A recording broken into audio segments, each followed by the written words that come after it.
Hello guys, good morning, नमस्कार, जय हिंद दोस्तों। Welcome back to the channel. क्या हाल है सारे शेर भाइयों के? भाई बारिश हो रही है, बढ़िया। यहाँ पे मौसम अच्छा हो रहा है दिल्ली में। तो आप क्या क्या हो रहा है बता देना। बाकी आज मारुति ब्रेजा फेसलिफ्ट का जो ZXi वेरिएंट है, जहां पर बहुत ज्यादा उम्मीदें थी कि क्या थोड़े मोड़े चेंजेस वहां पे अलग करे हैं, वो पूरा लीक हो चुका है। आप लोगों के साथ मैं शेयर करने वाला हूँ। भाई डायरेक्टली गुजरात से ये लीक आया है हमारे पास, हमारे एक सब्सक्राइबर ने शेयर किया है। जो ये वीडियो बनाई गई है, एक नितिन गुजराती करके मेरे भाई उन्होंने बनाई है, तो मैं सोचा क्रेडिट दे देता हूँ। पर मैं आप लोगों के साथ शेयर करने वाला हूँ कि भाई क्या नया आया है मारुति ब्रेजा फेसलिफ्ट में। चलो फटाफट से टाइम वेस्ट नहीं करते और देखते हैं स्क्रीन पे क्या क्या नया है।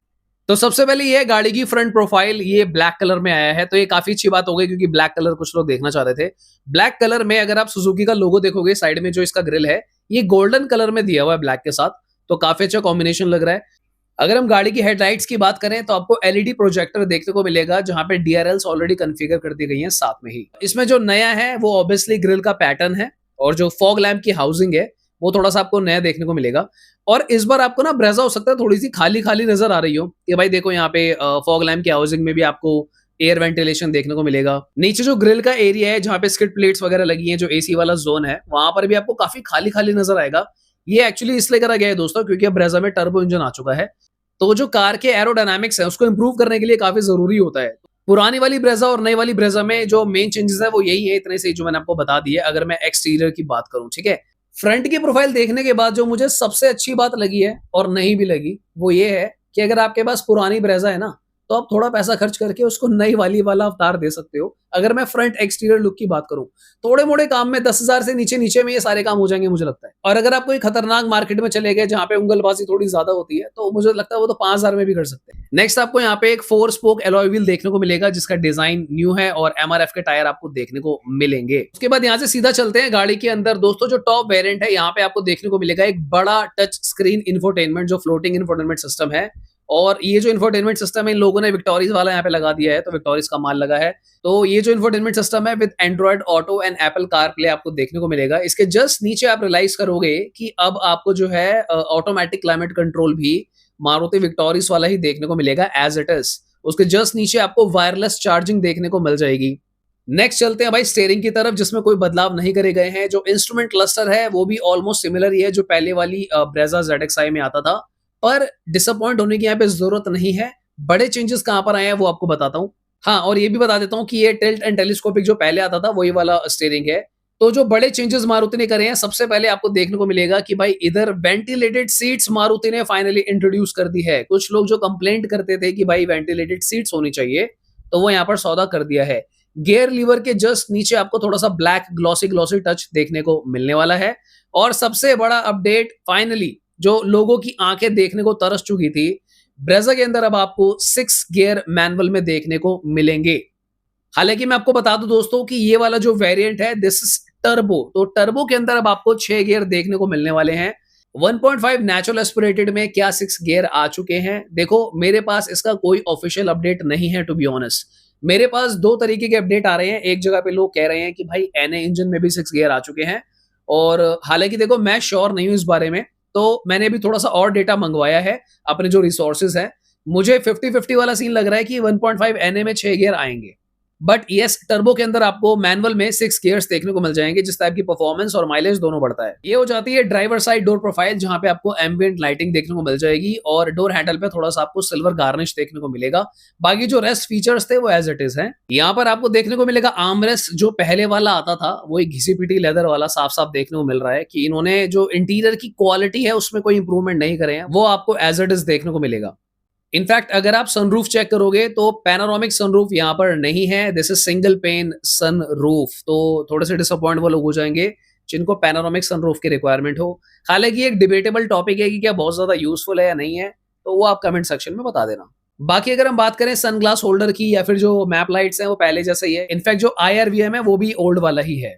लास्ट में एक चीज मैं आपको बताना चाह रहा था कि ये जो इन्फोटेनमेंट सिस्टम है, इन्होंने इसके साथ एलेक्सा को बिल्ट इन इंस्टॉल कर दिया है, तो आप कमांड से भी एलेक्सा की अपने इंफोटेनमेंट सिस्टम को ऑपरेट कर सकते हैं। बाकी अगर आप एसी वेंट्स देखोगे, हजार्ड बटन, ये सब जो डिजाइन लैंग्वेज है इनकी पुरानी वाली ही है। थोड़े बहुत माइनर ट्विकिंग आपको देखने को मिलेंगे जो को पैसेंजर साइड है वहां पे। अगर हम रियर प्रोफाइल की बात करें तो वो भी सब कुछ एज इट इज है, जो पहले हिसाब किताब आपको देखने को मिलता था। So there is nothing new. दोस्तों एक चीज मैं बिल्कुल साफ साफ बोलना चाहूंगा, क्योंकि मैं कोई ऐसा शख्स नहीं हूं कि मैं ब्रेजा फेसलिफ्ट को बहुत हाइप करूं। हाँ, जिनको टर्बो लेना है उनके लिए थोड़ी यूज़फुल हो सकती है, उनके लिए अपडेट्स हैं यहाँ पे। अंडर बॉडी सीएनजी वालों के लिए भी अपडेट्स हैं।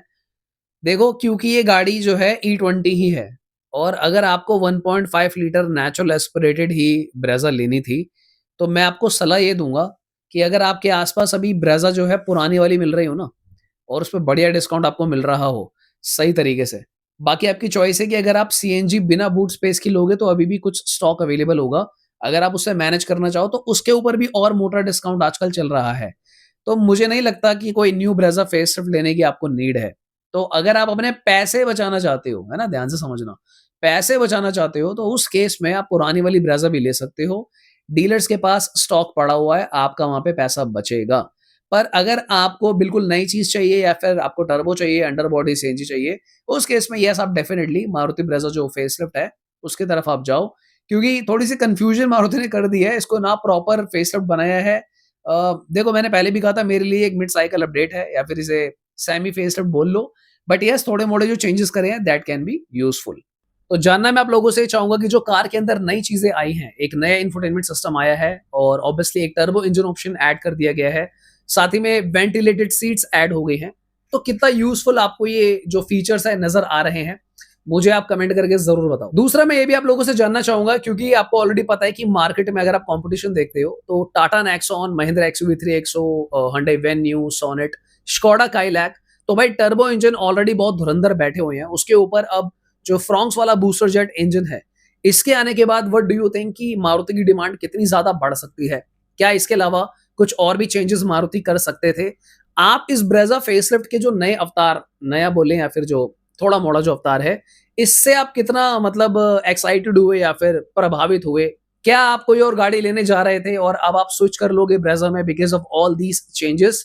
तो ये मैं फीडबैक ज़रूर जानना चाहूँगा ताकि अगर कोई ऑफिशियल मारुति का ये वीडियो देख रहा हो, तो उनको भी रियलाइज़ हो कि जो भी उन्होंने ये कारनामा किया है, मेरे कहने का मतलब है जो कार के ऊपर अलग-अलग तरीके की चीज़ें करी हैं, कितना यूज़फुल वो कंज्यूमर को लग रहा है इंडियन कार मार्केट। अगर हम बात करें गाड़ी की प्राइसिंग की तो अपडेट मेरे पास आ चुका है 8,50,000 8,50,000 रुपीस के आसपास इसके बेस मॉडल की जो है वो प्राइसिंग जाएगी। और अगर हम बात करें इन ZXi अपर वेरिएंट्स के तो ये आपका इजीली 12 से 13 लाख की रेंज में जाएगा ही जाएगा। तो जिनको लग रहा था कि गाड़ी के प्राइसेस कम होंगे तो दोस्तों कम नहीं हो रहे हैं। प्राइसेस उल्टा कार्स के बढ़ ही रहे हैं वक्त के साथ-साथ। हाँ, बस एक एडवांटेज आपको ये ज़रूर मिलेगा जो हम पहले भी डिस्कस करते थे कि अब टैक्स ब्रेज़ा का जो है वो टर्बो इंजन वाले का कम हो जाएगा। पहले आपको 40% जीएसटी देना पड़ता था। पर अगर आप टर्बो लेते हो because it's a 1 litre turbo तो वहाँ आप 18% जीएसटी दोगे तो वहाँ पे आपकी सेविंग हो जाएगी। सो बेसिकली मारुति ने क्या करा है विक्टोरिस और ब्रेज़ा को मिलाकर जैसे क्रॉसओवर एसयूवी होती थी वैसे इन्होंने क्रॉसओवर सेमी फेसलिफ्ट बनाया है। क्रॉसओवर फेसलिफ्ट भी नहीं बोल सकता इसको तो मैं। तो आई डोंट नो आपको पसंद आया नहीं आया। आज की वीडियो के लिए इतना ही। थोड़ी-सी डिटेल में आने वाले दिनों में आपको और दूँगा। कंपेयर करेंगे क्या है, क्या नहीं है, कौन सी गाड़ी आपके लिए बेटर है। Please consider subscribing the channel, share this video with someone, hype the video. Bye bye, take care.